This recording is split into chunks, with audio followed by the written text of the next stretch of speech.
And मैं हमेशा अपने बच्चों को निंजास बुलाती हूँ। So I welcome my cute little ninjas to ICSE वाला hello my cute little ninjas. तो उसके बारे में मैं आज अपने निंजा से बात करने वाली हूँ। Hello my cute little ninjas. Comments में अपने लिए लिखना निंजा ओपी। तो यहाँ पर जो लिखा है ना निंजास वर्ड, ये कौन है? ये आप लोग हैं। हाँ, क्लास 9th हो गई बट अब क्लास 10th में आ रहे हैं तो डर लगता है। लाइफ आपको हर तरीके से बेटा गिराने की कोशिश करती है, बट जो उठता है वही रियल बाजीगर है, और यहाँ पर बोलना चाहिए वो निंजा है।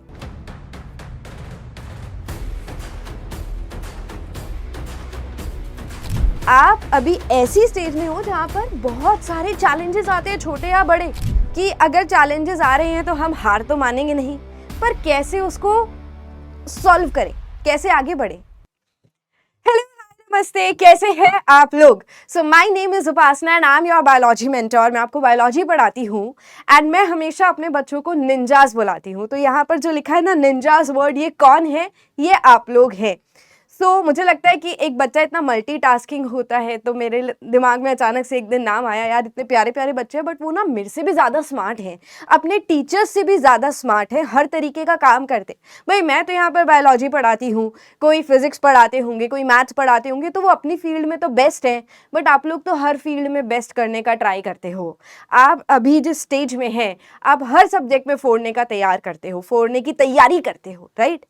बट आज ना यहाँ पर मैं आपकी मैम बनकर नहीं आई हूँ, मैं आपसे कुछ बात करने आई हूँ। कुछ मतलब आप मुझे अपनी अभी यहाँ पर बड़ी बहन की तरह समझना या फिर एक दोस्त की तरह समझना। आपने बहुत प्यार दिखाया है एंड उसी हक से मैं आपको कुछ बातें यहाँ पर दिखाने आई हूँ, समझाने आई हूँ।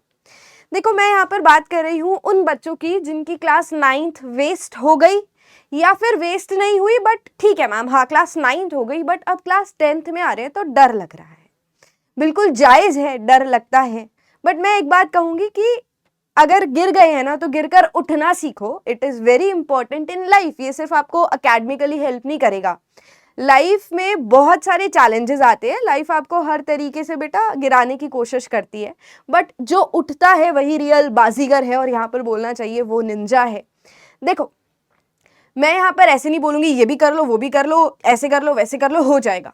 मैं समझती हूँ कि आपके लिए एक सारे सब्जेक्ट को एक अच्छे तरीके से कंप्लीट करना, सब में अच्छे मार्क्स लाना, और पेरेंट्स की वो 99% वाली टॉपर बनने वाली एक्सपेक्टेशंस को पूरा करना आसान नहीं है।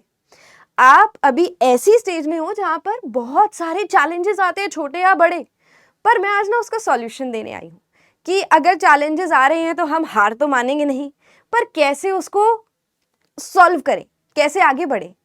चलो तो बात करते हैं। यहाँ पर क्लास 9th में अब जो हो गया सो हो गया। देखो, चाहे कितनी ही परसेंटेज आई, क्लास 10th इंपॉर्टेंट होती है। क्लास 10th में बोर्ड्स होते हैं, तो बोर्ड अपने आप में ही एक फियर है कि यार बोर्ड एग्जाम के लिए बैठना पड़ेगा। क्लास 9th में स्कूल वाले पेपर बना रहे थे तो जो मैम ने पढ़ाया होता था वही आ जाता है अक्सर, है ना? अक्सर स्कूलों में यही होता है कि जो 9th में स्कूल में पढ़ाया गया, क्लास में पढ़ाया गया, वो आएगा, लेकिन बोर्ड्स में ऐसा नहीं होता। आपके पास बुक्स होंगी, आपके पास सिलेबस होगा, पर बोर्ड्स में क्वेश्चन उस सिलेबस में से आ भी सकता है और थोड़ा सा बाहर से भी आ सकता है। पर अगर मेहनत करोगे, अच्छे से पढ़ाई करोगे, बोर्ड के लेवल की तैयारी करोगे, तो सब आसान हो जाएगा। ये मैं आपको प्रॉमिस करती हूँ। तो अब आप मेरा हाथ थामो, पीडब्ल्यू का हाथ थामो, बिकॉज कुछ ऐसी बातें मैं आपको बताने वाली हूँ जो आपके लिए हेल्प करेंगी, आपको सॉल्यूशन देंगी। आपकी उम्र में क्लास 10th का जो बच्चा है, अभी क्लास 10th में आया हो, तो तुम्हारे दिमाग में कुछ थॉट्स हैं। मानो या ना मानो, डर सबको लग रहा है हल्का हल्का कि बोर्ड है यार, इस साल बोर्ड्स हैं। घर में हर जगह यही बात होती होगी, कहीं जा रहे होंगे, पेरेंट्स मिल रहे होंगे, इस साल तेरे बोर्ड्स हैं यार, इस साल तेरे को अच्छे से करना है। 9th में 60 आए, 70 आए, 80 आए, 90 आए, हर बच्चे को डर लग रहा है। एक 60 वाला जो परसेंटेज लेकर आया, 60%, उसको टेंशन होगी कि मैं कैसे अपग्रेड करूं, 60 से ऊपर कैसे उठूं। जो 90, 95 ऑलरेडी 9th में लेकर आया है, उस बच्चे को भी डर लग रहा है कि क्लास 10th में क्या इतने ला पाऊंगा। उसको तो उल्टा और ज्यादा टेंशन होती है, क्योंकि एक्सपेक्टेशंस इतनी होती है उस बच्चे से।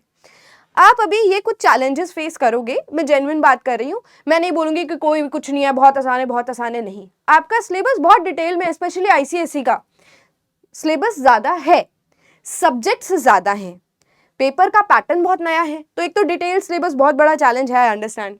फिर आपके पास वर्कलोड बढ़ गया, क्योंकि यहाँ पे ना 10th में फॉर्मेलिटीज बहुत होती हैं। आपके प्रैक्टिकल एग्जाम की फॉर्मेलिटीज होंगी, आपको एग्जाम पैटर्न के लिए तैयार किया जाएगा, तो आपकी मेहनत बढ़ती है as compare to class 9th। देखो टाइम मैनेजमेंट तो हर एक की प्रॉब्लम है आजकल। सो टाइम कैसे मैनेज करना है वो आपको अभी से सीखना पड़ेगा। क्लास 10th में हम ऐसे नहीं सोच सकते ना यार कि चलो अभी स्टार्टिंग से नहीं पढ़ेंगे, लास्ट के 2 महीने में पढ़ लेंगे। बेटा लास्ट के 2 महीने में पढ़ के आप पास ज़रूर हो सकते हो, बट बहुत अच्छे नंबर नहीं आते हैं, क्योंकि जो मेहनत होती है ना, मेहनत हमेशा रंग लाती है, पर मेहनत शुरू से करनी पड़ेगी। एक दिन में कोई हीरो नहीं बना। कितने भी आप कोई भी अपना आइडल उठा लो जिससे आप इंस्पायर्ड हो, क्रिकेटर हो सकता है, कोई एक्टर हो सकता है, कोई पॉलिटिशियन हो सकता है, जिससे भी आप बहुत ज़्यादा इंस्पायर्ड हैं, जिन्होंने भी आपको लगता है कि बहुत बढ़िया काम किया है लाइफ में, उनकी कभी लाइफ की जर्नी उठाकर देखना। उन्होंने एक दिन में कोई महारत हासिल नहीं करी है, शुरू से मेहनत करी है, खुद को घिसा है, खुद को इतना घिसा है कि एक दिन वो इतना चमक कर आए कि सारे उनके आगे फीके पड़ गए। तो आपको भी वही स्टार बनना है कि आप मेहनत करें, शुरू से करें, और लास्ट में इतना निखर के आए कि कोई कुछ बोल ही ना सके, आपके घर वाले, आपके रिलेटिव्स, या सबसे ज़्यादा इंपॉर्टेंट तो आपकी खुद की खुशी है, आपका खुद का सेटिस्फैक्शन है। टाइम मैनेजमेंट कैसे करना है ये मैं सिखाऊंगी आपको, बट आपको प्रॉमिस करना पड़ेगा आज मुझे कि हाँ, आप जो जो सीख रहे हो अपने टीचर से, अपने पेरेंट्स से, उसको फॉलो करोगे। जो बच्चा फॉलो नहीं करेगा बेटा, फिर तो आपको कोई कह भी दे, आकर आपको राह दिखाने की कोशिश की जाए, आप खुद को ही निराश कर रहे हो, खुद को ही लास्ट में डिसअपॉइंट कर रहे होगे। अभी नहीं तो कब। देखो ये एज वापस नहीं आएगी लौट के, ये वाला जो टाइम है फिर से नहीं आएगा। 1 साल बाद सोचोगे यार क्लास 10th में मेहनत कर लेता, क्योंकि आगे तो सिलेबस और बढ़ने वाला है और चैलेंजेस बढ़ने वाले हैं। देन सेल्फ डाउट और एंग्जाइटी, मतलब ये एक रिसर्च ही है बेसिकली कि जब आप कुछ सोचते हो और उसके अकॉर्डिंग करते नहीं हो तो अपने आप स्ट्रेस होता है। तो बड़े बड़े आप अपने चैलेंजेस या टारगेट बना लेते हो कि आज मैं इतना सारा सिलेबस खत्म कर दूंगा, आज मैं इतने सारे काम कर लूंगा, ये कर लूंगा, वो कर लूंगा, और जब नहीं होते तो अंदर ही अंदर एक ना एंग्जाइटी डेवलप होती है, एक स्ट्रेस डेवलप होता है। उसकी वजह से आपकी फिजिकल हेल्थ पर भी फर्क पड़ता है। So it is the peak time. आपकी एक ऐसी एज है बायोलॉजिकली इफ आई टॉक, तो आपकी बॉडी में हार्मोनल चेंजेस भी अभी बहुत ज़्यादा आ रहे हैं, उसको भी कोप अप करना है। उस टाइम पर ज़्यादा स्ट्रेस होता है आपको, जो अभी एक्ने और वो सारी चीज़ें देखने को मिल रही होंगी अपनी बॉडी में, हर बच्चा उस फेज से गो थ्रू कर रहा है। बट इट इज़ इम्पॉर्टेंट कि आप खुद को थोड़ा सा समझाएं, खुद से बातें करें कि नहीं मुझे इस चीज़ में नहीं जाना, मुझे ये करना है, मुझे जो मैम ने कहा है या फिर जो आपके स्कूल में पेरेंट्स ने, किसी ने भी कुछ कहा है वो करना है। छोटे छोटे टारगेट बनाकर उसको कंप्लीट करना है। डिस्ट्रैक्शन ओवर थिंकिंग आज के टाइम पर मैं अगर बोलूं तो बच्चों के लिए, आप लोगों के लिए बहुत ही ईजी है। आप बहुत जल्दी डिस्ट्रैक्ट हो सकते हैं because of the options and resources आज के टाइम हमारे पास जो अवेलेबल हैं। इतना ज़्यादा सोशल वाली ऐप्स आ गई हैं, सोशल नेटवर्किंग ऐप्स, जिसकी आपको अभी ज़रूरत नहीं है, आप उसमें फंस जाते हैं। एक और जो मेरे को लगता है कि गेमिंग एक ऐसी चीज़ है जिसमें बच्चा फंसता जाता है एंड आपकी मेंटली भी आप थोड़ा एग्जॉस्ट हो जाते हो। मैं ये नहीं कह रही हूँ गेम्स नहीं खेलने, एक्स्ट्रा करिकुलर एक्टिविटीज़ में पार्टिसिपेट नहीं करना है, बिल्कुल करना है, थोड़ा सा खुद को रिस्ट्रिक्ट करना है, क्योंकि ये टाइम बोर्ड्स का वापस नहीं आएगा। तो आप बैलेंस करके चलो, आप पढ़ाई भी करो और साथ में आप जो भी आपका मन करता है, हॉबीज़ जो भी आपकी हैं, गेम खेलना पसंद है तो एक लिमिटेड टाइम के लिए आप गेम्स भी खेलो, है ना। देन पेरेंटल एक्सपेक्टेशंस, इस चीज़ से मैं गुजरी हुई हूँ। एक बच्चा जो शुरू से फर्स्ट क्लास से टॉप करता आया है क्लास में, बट बोर्ड्स के टाइम पर उसके अच्छे नंबर नहीं आते, तो माँ बाप का थोड़ा सा दिल टूटता है कि यार इससे तो उम्मीद थी, बड़े बेटे से, छोटे बेटे से, जो भी शुरू से पढ़ता आ रहे हैं ना, उससे अपने आप एक एक्सपेक्टेशंस डेवलप हो जाती है कि यार ये तो करेगा, ये हमारे घर का एक ब्राइट बच्चा है, इसका तो सेट है, ये तो बोर्ड्स में अच्छे नंबर लाएगा, और फिर हम बहुत ही चौड़े होकर पूरे घर में बोलेंगे, पूरे परिवार में बोलेंगे कि हमारे बेटे के इतने नंबर आए। अब इस चक्कर में ना पेरेंट्स कंपैरिजन भी करना शुरू कर देते हैं, ठीक है। आपके 2-3 नंबर के पीछे पेरेंट्स कंपैरिजन करना शुरू कर देते हैं, क्योंकि उनकी एक्सपेक्टेशंस होती हैं। इस एक्सपेक्टेशन को पूरा करना है, आपके ही पेरेंट्स हैं और आपसे सही एक्सपेक्टेशंस रख रहे हैं, इस एक्सपेक्टेशन पर खड़े होकर दिखाएंगे, इन चैलेंजेस को फेस करेंगे, मिलकर करेंगे। तुम्हारे ऊपर कोई बर्डन नहीं है। पूरे साल जब जब तुमको मोटिवेशन की जरूरत पड़ेगी तो ये मोटिवेशन देने आपके टीचर्स आपके लिए हाजिर होंगे। देखो यार, प्रॉब्लम तो देख ली, बट सॉल्यूशन भी तो होना चाहिए ना। क्या सॉल्यूशन है हमारे पास इन चीज़ों का? सॉल्यूशन सिर्फ एक है कि मेहनत करनी है, फल अपने आप मिलेगा, है ना। मेहनत करते रहो, फल की चिंता मत करो, हमारे बड़े बूढ़े कह गए हैं ये बात। तो ये तो एक यूनिवर्सल लॉ है, if you are putting energy into something you will receive it. Positive energy दी है तो पॉजिटिव एनर्जी लौट कर आएगी, नेगेटिव एनर्जी दोगे तो नेगेटिव एनर्जी लौट कर आएगी। तो इसीलिए खुद को पूरा पॉजिटिव रखना है, खुद पर बिलीफ रखना है कि अगर आप मेहनत करोगे तो आप कुछ भी हासिल कर सकते हो। और वो मेहनत एक दिन की नहीं है, तो शुरू से फर्स्ट डे से मेहनत करनी है। क्लास 10th की अगर स्पेसिफिक मैं बात करूं तो ये सारी बातें हमने करी हैं। अब कुछ और बातें कि भाई डर लग रहा है, डर तो देखो बेटा आपके टीचर्स को भी लग रहा है। अभी बोर्ड एग्जाम चल रहे हैं बच्चों के, एंड टीचर का भी एग्जाम होता है जिस दिन आपका एग्जाम होता है, क्योंकि मेहनत मिलकर की हुई होती है। तो एक फियर है विच इज कंप्लीटली नॉर्मल, डर लग रहा है, कोई बात नहीं, इट्स ओके। सिलेबस ज्यादा है, सिलेबस को कैसे करना है, आपको एक सही गाइडेंस की जरूरत है। अब मैं आपको 3-4 बुक्स दे दूं और बोलूं कि इसको पढ़ लेना, 4 महीने बाद मेरे पास आना, तो आप नहीं कर पाओगे। बट अगर मैं आपको बोलूं कि ये लो ये किताब, आज इसका पहला चैप्टर करेंगे और मैं इसको आसान बना दूंगी तुम्हारे लिए, उसके बाद हम इसके कुछ क्वेश्चंस करेंगे, उसके बाद आप देखना कि आप कर पाए हो, खुद को एनालाइज करना। अगर आप 60% 70% भी अच्छा कर रहे हो, आप एक्चुअली अच्छा समझ पाए हो। एक बारी में सब कुछ समझ आ जाए ऐसा पॉसिबल नहीं है, तो रिवीजन भी इंपॉर्टेंट होती है। तो टाइम से सिलेबस को खत्म करेंगे, उसके बाद उसकी प्रैक्टिस करेंगे, एंड प्रैक्टिस सिर्फ एक बार नहीं 3-4 बार करेंगे, ताकि वो बिल्कुल पक्का हो जाए दिमाग में। आपके सब्जेक्ट्स बहुत ज़्यादा है आईसीएसई की अगर मैं बात करूं तो कोई बात नहीं, है भी तो पूरा साल ना, तो पूरे साल को मैनेज करेंगे कि भाई किस तरीके से कौन से सब्जेक्ट पे कितना टाइम लगाना है। किसी बच्चे को मैथ्स बहुत डिफिकल्ट लग सकता है, किसी बच्चे को इंग्लिश हिंदी में बहुत प्रॉब्लम आती है, किसी बच्चे को एसएसटी या बायोलॉजी जैसे सब्जेक्ट डिफिकल्ट लग सकते हैं। तो इसीलिए मैं बार बार बोलती हूँ, आपको एक राइट गाइडेंस की ज़रूरत है। पेरेंट्स आपको मोटिवेट कर सकते हैं, बट पेरेंट्स अक्सर अपने काम में बिजी होते हैं, तो आपको पढ़ाते नहीं है बैठकर, इसीलिए आप अपने टीचर के पास जाते हो। तो जिस भी टीचर से आपको बहुत अच्छे से समझ आ रहा है, उनको टाइम टू टाइम फॉलो करना बहुत इंपॉर्टेंट है। देन चैप्टर प्लानिंग डिफिकल्ट, ये तो चलो टीचर आपके लिए आसान कर देगा, इसमें कोई चिंता वाली बात नहीं है। अब जैसे मैंने कहा कि मैथ्स में प्रॉब्लम आती है, तो बच्चों को न्यूमेरिकल से डर लगता है। अक्सर ज्यादातर बच्चे ऐसे होते हैं जिनको न्यूमेरिकल से डर लगता है। कॉन्सेप्ट समझ आ गया वहां तक तो ठीक है, पर जब क्वेश्चन को सॉल्व करने की बारी आती है तो थोड़ा घबरा जाते हैं और सिली मिस्टेक्स हो जाती है। उससे बचने का तरीका है बेटा प्रैक्टिस, बार बार प्रैक्टिस, है ना, बोलते हैं ना प्रैक्टिस मेक्स यू परफेक्ट। सो आपको प्रैक्टिस करनी है। देन डेरिवेशंस, फिजिक्स में डेरिवेशंस आती हैं। डेरिवेशन का सॉल्यूशन क्या है, कॉन्सेप्ट को समझो और कॉपी पेन में एक बार उसको सॉल्व कर लो।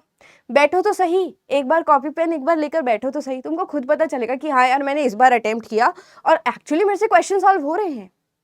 आगे आ जाओ। Parents have started comparing with friends, cousins, classmates, उसके मार्क्स इतने आए तेरे क्यों नहीं आ रहे हैं, तो ये एक्सपेक्टेशन आ जाती है पेरेंट्स की। The craze for mobile and games is increasing and focus is slipping. आज के टाइम पर सबसे डिफिकल्ट एक प्रॉब्लम जो एग्जिस्ट कर रही है इवन एडल्ट्स में और बच्चों में, फोकस्ड रहना। मैं भी कभी तुम्हारे लिए पीपीटी बना रही होती हूँ, फोन में नोटिफिकेशन आती है ना, मैं डिस्ट्रैक्ट हो जाती हूँ, अरे भाई किसने मैसेज कर दिया, क्या हो गया, कुछ इंपॉर्टेंट तो नहीं है, मम्मी का मैसेज तो नहीं आ गया, किसी फ्रेंड का मैसेज तो नहीं आ गया। तो आपको इसीलिए थोड़ी ज़्यादा डिफिकल्टी फेस करनी पड़ती है, क्योंकि आजकल डिस्ट्रैक्ट बहुत ईजिली हो जाते हैं हम। तो आप अपना फोकस सेट करेंगे, छोटे गोल्स पर इसीलिए आ गए। पहले से देखो कैसे टाइम टेबल बनाया करते थे हम, एक टाइम टेबल बनाते थे, पूरे साल उस पर स्टिक रहने की कोशिश करते थे, पर वो कभी फॉलो नहीं हो पाता था। अब हम बोलते हैं कि भाई दिन के टारगेट्स बनाओ, दिन के टारगेट बनाओ, धीरे धीरे धीरे धीरे उनको अचीव करो, फिर आपकी बॉडी के अंदर ही डोपामीन रिलीज होता है जो आपको बहुत हैप्पी रखता है एक तरीके से। How to create a proper study routine, ये स्टडी रूटीन आपको सेट करना है। रूटीन तो मैं दे दूंगी, बट फिर से आपको एक प्रॉमिस करना पड़ेगा कि आप इस रूटीन को फॉलो करोगे यार, ठीक है, और तुम कर सकते हो। हर एक बच्चा जो मुझे अभी यहाँ पर देख रहा है ना, वो कर सकता है। 90+ लाना आपके लिए मक्खन जैसा हो जाएगा अगर आप रूटीन फॉलो करोगे, खुद से प्रॉमिस करोगे कि यार मैम ने कहा है, हाँ मैं कर दूंगा, मैं कर सकती हूँ। कर हर कोई सकता है, ध्यान रखना, सबके पास सेम बुद्धि है बेटा, सबके पास। इनफैक्ट आप तो आजकल के बच्चे हैं, आपके पास तो बहुत डेवलप्ड दिमाग है, ठीक है, तो आपकी जो जनरेशन है, अभी जो जनरेशन है वो बहुत ही एडवांस्ड है, तो आपके पास पोटेंशियल इनबिल्ट है, डिफॉल्ट में है आपके, पर आपको उसको यूज सही तरीके से करना है। आपकी क्लास में जितने भी बच्चे हैं ना, इमेजिन कर लो तुम्हारी क्लास में जितने भी बच्चे हैं, कोई भी इमेजिन करो, एक टॉपर इमेजिन करो और एक वो बच्चा जो नहीं पढ़ रहा है, अच्छे मार्क्स नहीं आ रहे, एवरेज स्टूडेंट है। कैपेबल तो वो भी एवरेज स्टूडेंट वाला, दिक्कत क्या आ रही है, सही मेहनत नहीं कर रहा या फिर सही गाइडेंस नहीं मिल रही है, प्रोक्रेस्टिनेट कर देता है काम को, या फिर इधर उधर डिस्ट्रैक्ट हो जाता है। तुमको भी पता होगा, हाँ मैम उसके ना अच्छे मार्क्स इसलिए नहीं आ रहे, मैम वो पढ़ता ही नहीं है, मैम आता ही नहीं है क्लास में, टेस्ट ही नहीं देता, टेस्ट वाले दिन छुट्टी कर लेता है। है ना। वैसे छोटी छोटी चीज़ें अब तुम बड़े हो गए हो, तुमको समझ आती हैं कि हाँ यार आसपास ये फील होता है, मैं मेहनत करूंगा या उस बच्चे ने मेहनत करी है तो उसके मार्क्स अच्छे आ रहे हैं। चलो अब सॉल्यूशन की बात करते हैं। इतनी सारी प्रॉब्लम्स प्रॉब्लम्स प्रॉब्लम्स, सॉल्यूशन क्या है? टेंशन को दूर करने के लिए आपके पास एक वन स्टॉप सॉल्यूशन यहाँ पर मैं लेकर आई हूँ, which is victory 2026 batch for class 10th students. देखो ये सिर्फ एक बैच नहीं है जिसमें आपकी सिर्फ क्लासेस लग रही हैं, ऐसे नहीं होगा कि भाई आज हाँ मैम ने आ गए पढ़ा दिया काम खत्म हो गया, नहीं। हम एक फैमिली की तरह हर बैच को रखते हैं। आपके जितने भी टीचर्स हैं वो आपसे कनेक्टेड हो जाते हैं और आप अपने टीचर से कनेक्टेड हो जाते हो। एक रिस्पॉन्सिबिलिटी लेते हुए सारी चीज़ें कराई जाती हैं, सिर्फ अकेडमिकली नहीं, नॉन अकेडमिकली भी बहुत सारे चैलेंजेस बच्चों को आते हैं। तो उसको रखते हुए हम बातें करेंगे क्लास में, आपकी प्रॉब्लम्स को सॉल्व किया जाएगा, ठीक है। सो विक्ट्री 2026 बैच में आपको क्या क्या मिलने वाला है ये मैं आपको बता देती हूँ। सबसे पहले तो लाइव क्लास होगी, जैसे अभी आपको लेक्चर रिकॉर्डेड मिल रहा है, तुम कभी भी इसको देख सकते हो, बट अगर तुम इस बैच में आ जाते हो तो आप लाइव क्लासेस देखेंगे। मान लो 4:30 बजे की बायोलॉजी की क्लास है तो मैं बिल्कुल ठीक टाइम पर आपके सामने स्क्रीन पर होंगी, मैं आपसे बात करूंगी, आप मुझे देखेंगे, आपकी चैट्स साइड में चल रही होंगी, चैट्स को टाइम टू टाइम मैं देखती रहूंगी और आप मुझसे पढ़ते रहेंगे। तो ये तो हो गया लाइव क्लासेस।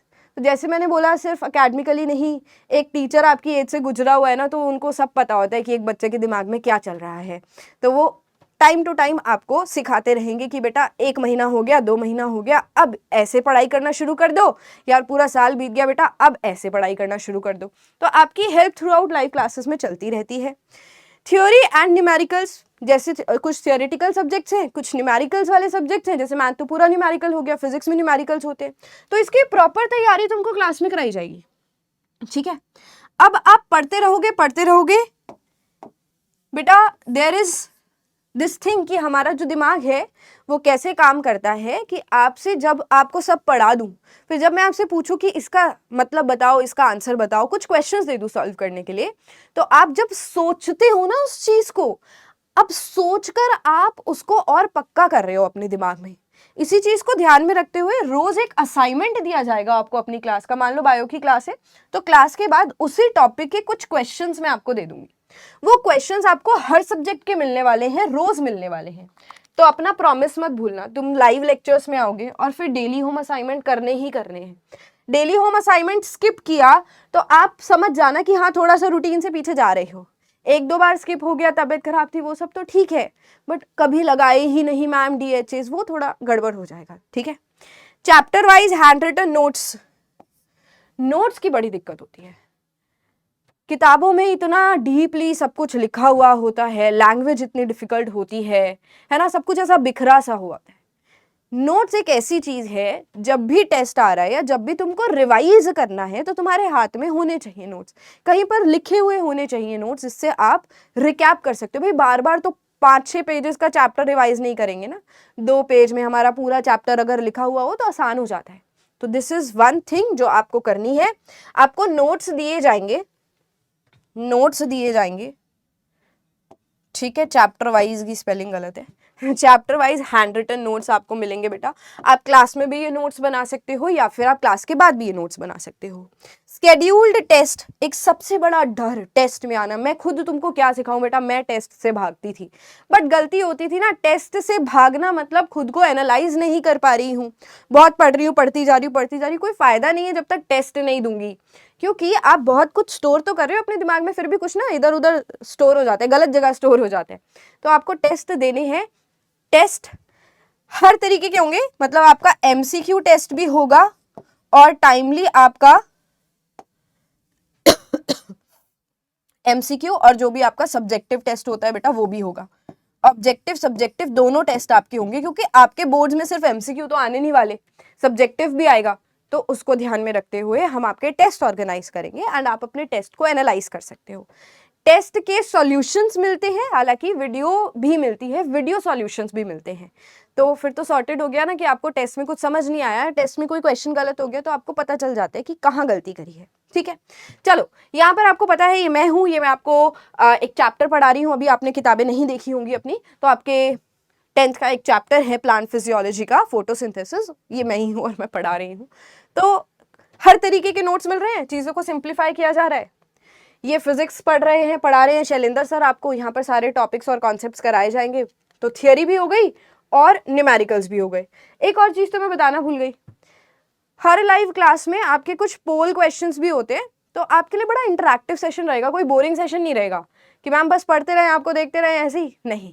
आपके लिए पोल क्वेश्चंस होंगे जिसमें आप सारे इंटरैक्ट कर सकते हो, मतलब आंसर दे सकते हो, और आपका नाम भी यहाँ पर अपीयर करता है, यानी कि एक फन सेशन हो जाएगा आप लोगों के लिए। जैसे केबीसी खेलते हैं ना, तो केबीसी में देखो ऐसे आपको पैसे मिलते हैं, यहाँ पे पैसे नहीं मिलेंगे, बट आपकी रैंक जरूर आएगी जो बोर्ड पर दिखेगी, ठीक है, बड़ा मजा आता है उसमें। चलो, डेली होम असाइनमेंट क्लास के बाद जब आप अपनी ऐप को देखेंगे तो यहाँ पर डीपीपीस का ऑप्शन है। देखो डीपीपी डेली प्रॉब्लम प्रैक्टिस और डीएचए डेली होम असाइनमेंट बेटा एक ही बात है। तो आप यहाँ पर अपने लेक्चर्स देख सकते हो, जब भी आप ऐप खोलोगे ना तो कुछ ऐसा दिखेगा, फिर आप उसमें नोट्स देख सकते हो, और डीपीपी आओगे तो डीपीपी आपको मिल जाएगी डीएचए 1, डीएचए 2, डीएचए 3, तो हर लेक्चर का डीएचए मिलेगा। मान लो एक चैप्टर हम 5 दिन में खत्म कर रहे हैं तो आपको उसको 5 डीएचए मिल जाएंगे, ठीक है। सिर्फ इतना ही नहीं है, डीपीपी की पीडीएफ और डीपीपी की वीडियोस, मतलब आपको मान लो कोई क्वेश्चन समझ नहीं आया तो उसका वीडियो सॉल्यूशन भी आपको ऑलरेडी मिल जाएगा। Then these are the notes, handwritten notes जो आप प्रिपेयर कर सकते हो और आपको हमारी तरफ से भी प्रोवाइड किए जाएंगे। देन अगर मैं विक्ट्री बैच की बात करूं, पिछले साल का जो हमारा विक्ट्री बैच था बेटा, the performance was extra ordinary by the students, ठीक है। वो खुशी से आते हैं, हमसे मिलते हैं, और एक्चुअली बहुत अच्छा लगता है जब उसके इतने बढ़िया परसेंटेज आते हैं और हर सब्जेक्ट में फोड़ कर आते हैं, वो फिर वो रियल निंजा बन जाते हैं। उनके परसेंटेज की अगर मैं बात करूं तो 96-97%, आईसीएसई में 96-97% बहुत बड़ी बात है यार, बहुत बड़ी बात है। तो इतनी परसेंटेज तुम्हारी आएगी अगर तुम शुरू से डेडिकेटेडली अपने सारे काम को करोगे, जो आपके टीचर्स आपको कह रहे हैं वो करोगे तो, ठीक है। यहाँ पर आपको टेस्ट मिल रहे हैं, जैसे मैंने आपको बताया ना कि डेली आपको टेस्ट, डेली नहीं स्केड्यूल्ड टेस्ट आपको मिलेंगे, ऑब्जेक्टिव टेस्ट भी मिलेगा और सब्जेक्टिव टेस्ट भी मिलेगा, जो इस तरीके से अपीयर करने वाले हैं। यहाँ पर इंग्लिश, केमिस्ट्री, बायोलॉजी, फिजिक्स चारों के टेस्ट का आपको ऑप्शन दिख रहा है। So this is the batch. अब मेन बात करते हैं, बैच का जो प्राइस है दैट इज 3999 फॉर पूरा का पूरा साल। आपकी शायद स्कूल की फीस भी इससे ज़्यादा होगी, तो आपका पूरा का पूरा जो साल है, पूरा का पूरा जो 10th का कोर्स है दैट इज फॉर 3999 ओनली।